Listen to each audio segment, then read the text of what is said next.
Got the GoPro back. Should be a little videos from fucking between the phone and the GoPro. Getting ready to pull the intake off and the heads off.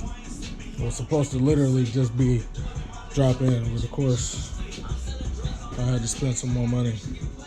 So we're gonna do a cam swap.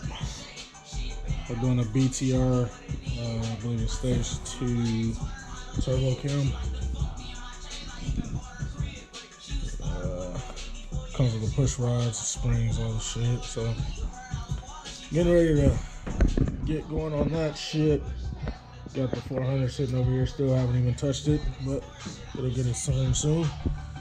Got the fucking water pump and the accessory fucking power steering and the AC bracket.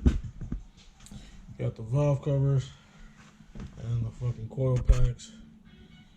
Everything all nice and cleaned up, freshly painted. So yeah, we're gonna go get started on that shit, and yeah, give you guys another update soon.